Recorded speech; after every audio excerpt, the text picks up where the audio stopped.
Shalom, Bapak Ibu yang dikasihi oleh Tuhan. Bagaimana kabarnya Bapak Ibu saat ini? Saya berharap Bapak Ibu semuanya dalam keadaan sukacita. Firman Tuhan mengatakan, berbahagialah kita yang lapar dan haus akan kebenaran firman Tuhan, karena kita akan dipuaskan oleh Tuhan. Di tengah-tengah masa pandemi Corona ini, Bapak Ibu, ada kebiasaan-kebiasaan baru yang muncul dalam kehidupan Bapak Ibu kita semuanya. Yang masih mempunyai anak pada saat ini, yang biasanya tidak pernah membimbing anak-anak untuk belajar, sekarang bisa tidak bisa, mau tidak mau, harus mengajari anak-anak ini untuk belajar. Bapak-bapak yang dulunya tidak bisa berdoa, sekarang harus memimpin keluarga di dalam ibadah. Sehingga ini menjadi satu kebiasaan yang baru yang harus kita bangun di dalam keluarga kita. Dan saya berharap di tengah-tengah situasi seperti ini, kita semuanya tetap bersandar kepada Tuhan. Karena firman Tuhan mengatakan bahwa segala sesuatu di muka bumi ini tidak ada yang pasti. Segala sesuatu tidak ada yang aman, kecuali hanya di dalam Tuhan kita Yesus Kristus. Ada sesuatu yang pasti, yaitu yang namanya kematian. Semua manusia di muka bumi ini pasti mengalami kematian. Hanya bicara mengenai waktu saja, kapan kita akan berhadapan dengan kematian itu. Dalam kesempatan ini, saya ingin menyampaikan firman Tuhan yang saya beri judul, yaitu Yesus berkuasa atas kematian. Yesus berkuasa atas kematian. Di satu daerah yang namanya Betania, di sana ada satu keluarga yang sangat cinta kepada Tuhan, yaitu keluarganya Maria, Marta, dan Lazarus. Tiga bersaudara ini sangat mencintai Tuhan, sangat mengasihi Tuhan.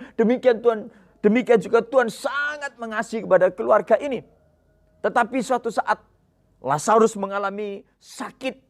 Dan di tengah-tengah situasi yang sulit seperti itu, situasi yang menegangkan seperti itu, Maria mencoba mengirim pesan kepada Tuhan Yesus. Tetapi apa yang terjadi? Respon yang dibuat oleh Tuhan. Pada waktu itu justru Tuhan tinggal 2 hari lagi di tempat itu. Sepertinya tidak mau mendengar atau menunda-nunda jawaban daripada Maria itu. Yang pada akhirnya Lazarus mengalami kematian. Semuanya itu diizinkan oleh Tuhan untuk menyatakan kemuliaan-Nya begitu luar biasa. Supaya kita juga terbuka mata rohani kita. Kita bisa mengerti rencana Allah yang sungguh luar biasa. Rencana Tuhan yang di luar jangkauan pikiran kita. Saya ingin bacakan kepada Bapak Ibu semuanya di dalam Yohanes 11 ayat 25 dan 26. Jawab Yesus, "Akulah kebangkitan dan hidup. Barang siapa percaya kepadaku, ia akan hidup walaupun ia sudah mati. Dan setiap orang yang hidup dan percaya kepadanya tidak akan mati selama-lamanya." Percayakah engkau akan hal ini? Bapak Ibu yang dikasihi oleh Tuhan, bagi orang-orang Saduki, yang namanya kebangkitan ini sesuatu hal yang tidak bisa dibahas lagi. Mereka tidak percaya dengan adanya satu kebangkitan hidup. Tetapi pada waktu itu Tuhan ingin mengajar mereka, memberikan satu pelajaran yang sangat luar biasa. Sekalipun Tuhan Yesus tidak berkhotbah kepada orang-orang Saduki pada waktu itu, tetapi Yesus menyatakan kuasanya dan menyatakan kemuliaannya. Dia membangkitkan Lazarus pada waktu itu. Kenapa? Mungkin Bapak Ibu juga berpikir, kenapa Yesus mengizinkan Lazarus sakit sampai mati? Karena saya ingin menyampaikan kepada Bapak Ibu semuanya, bahwa Yesus berkuasa atas kebangkitan orang mati. Saya ingin menyampaikan kepada Bapak Ibu semuanya yang dikasihi oleh Tuhan, kenapa Yesus bisa membangkitkan orang mati? Hal yang pertama yang saya sampaikan, karena Yesus itu yang mempunyai kehidupan. Yesus itu yang mempunyai kehidupan. Yohanes 1 ayat yang ketiga demikian firman. Segala sesuatu dijadikan oleh Dia. Dan tanpa Dia tidak ada satupun yang telah dijadikan. Segala yang telah dijadikan. Dalam Dia ada hidup. Dan hidup itu adalah terang manusia. Tuhan berfirman kepada kita semuanya. Memberitahu kepada kita semuanya. Kenapa Yesus bisa membangkitkan orang mati? Karena yang pertama saya mengatakan Yesus itu adalah yang mempunyai kehidupan. Yesus yang mempunyai kehidupan di semesta alam ini. Yesus yang memegang kehidupan itu. Oleh sebab itu, pada waktu itu dia membiarkan Lazarus sakit dan mengalami kematian. Karena dia ingin menyatakan dirinya bahwa dia yang memegang kehidupan itu. Sesudah Lazarus dikubur, selama 3 hari di dalam kubur itu, baru Yesus datang ke Betania untuk mengunjungi keluarga Maria. Sepertinya terlambat. Dan memang secara manusia terlambat. Lazarus sudah mati. Tetapi pada waktu itu Tuhan ingin menyatakan kepada dunia akan kuasanya yang dahsyat. Dia mengajak keluarga itu untuk melihat kuburnya Lazarus. Bapak Ibu, di daerah Timur Tengah itu daerah yang sangat ekstrim. Amplitudonya tinggi. Kalau siang itu panasnya luar biasa. Bisa mencapai 40 derajat atau lebih. Kalau malam itu bisa minus sampai 5 derajat. Kita mengetahui kalau seseorang sudah meninggal selama 3 hari. Dan tidak dibalsem atau tidak diberi cairan apapun juga. Pasti tubuh itu sudah mulai terurai. Sudah mulai keluar cairan. Dan mungkin sudah mulai mengeluarkan bau yang tidak sedap. Tetapi Yesus berfirman, buka kubur itu. Dan akhirnya orang-orang mulai membuka kubur itu. Dan Yesus berfirman, Lazarus bangkitlah. Yesus membangkitkan Lazarus supaya dunia tahu bahwa Yesus itu berkuasa atas kehidupan, atas segala sesuatu. Yesus yang mempunyai kehidupan. Segala sesuatu dijadikan oleh Dia. Dan segala sesuatu dalam kendali dan kontrol Tuhan. Dan yang kedua saya ingin menyampaikan kepada Bapak Ibu. Yesus datang ke dunia ini untuk memberi kehidupan kepada kita semuanya.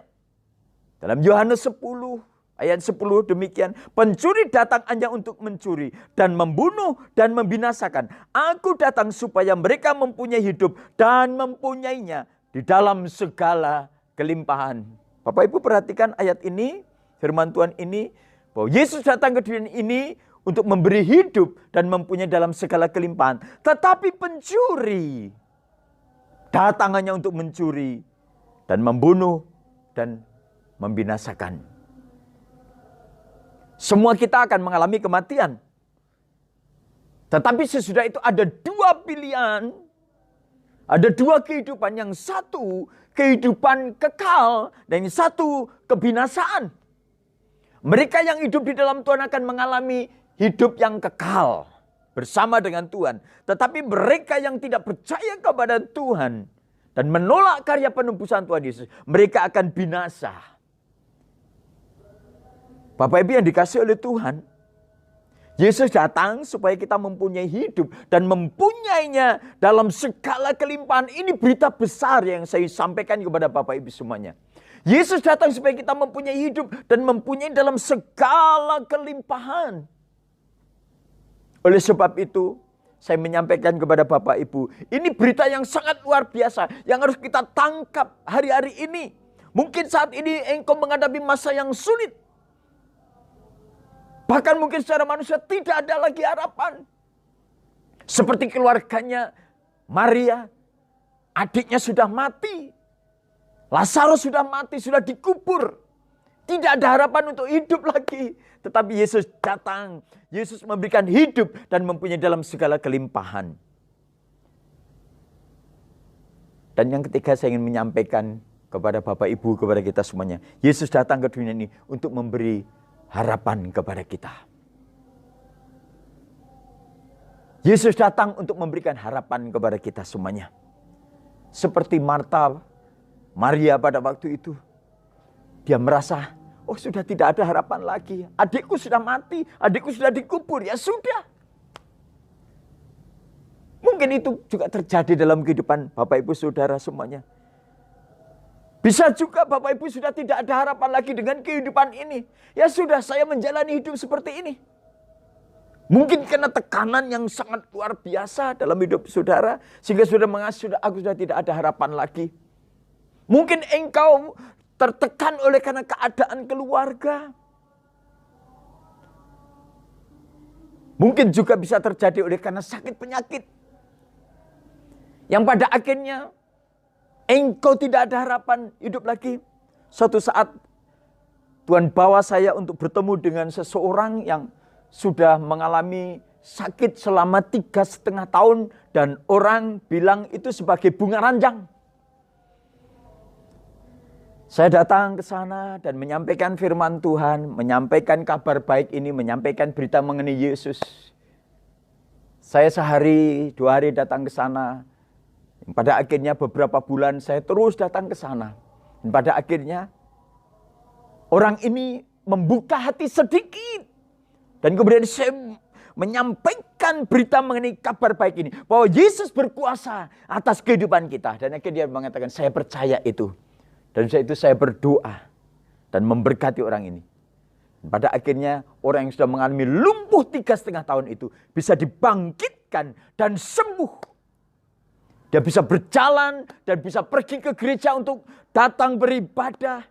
Sekalipun dulunya dia bukan orang yang percaya. Tetapi waktu Injil diberitakan, mujizat terjadi. Karena Yesus berkuasa atas sakit penyakit. Mungkin juga Bapak Ibu menghadapi ekonomi yang mengalami sesuatu yang sangat sulit.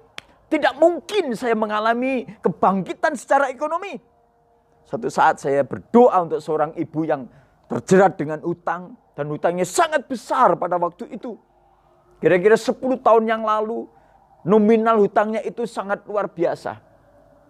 Bagi seorang ibu rumah tangga memiliki hutang 650 juta, itu sangat berat.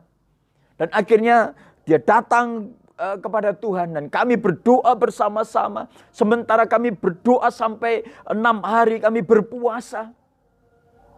Sementara kami berdoa siang itu, dia ditelepon oleh saudaranya yang sangat jauh. Dan saudaranya mengatakan, oke, seberapapun tanggunganmu, saya akan tutup itu.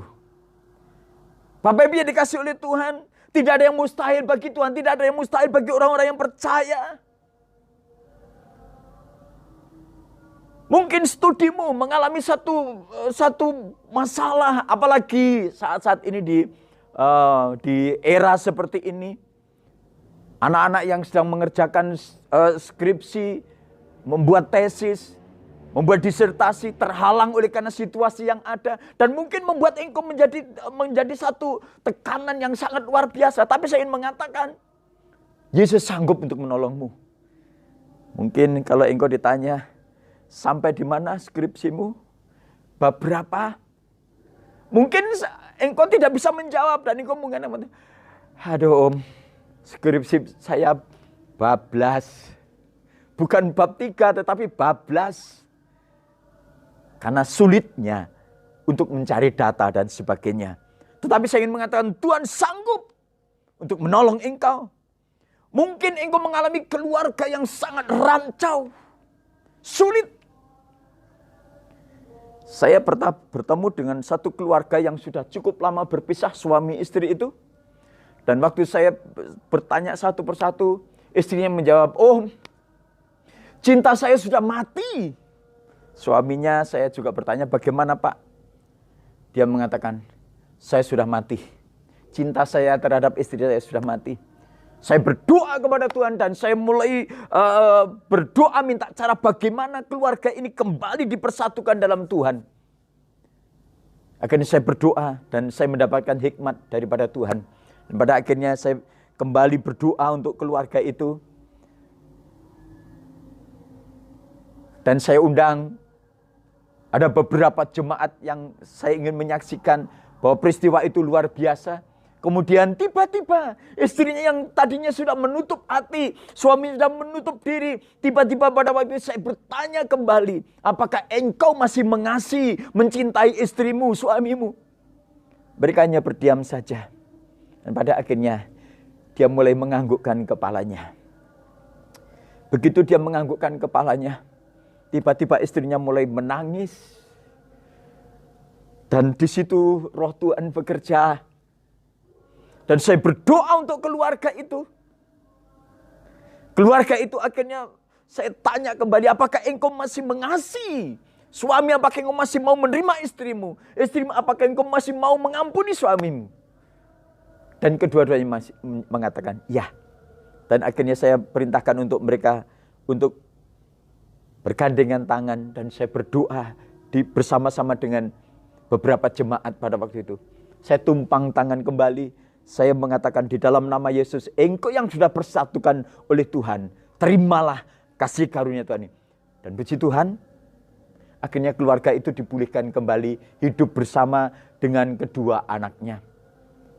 Dan yang luar biasa, anaknya juga dipakai oleh Tuhan menjadi hamba Tuhan sekarang. Keluarga itu dipulihkan dengan luar biasa. Yang bertahun-tahun tidak bisa berkumpul. Akhirnya pada waktu itu berkumpul suami istri bersama dengan anak. Berkumpul membangun satu misbah keluarga. Dan saya boleh melihat kemuliaan Allah dinyatakan. Bapak Ibu yang dikasihi oleh Tuhan, Yesus berkuasa atas kebangkitan.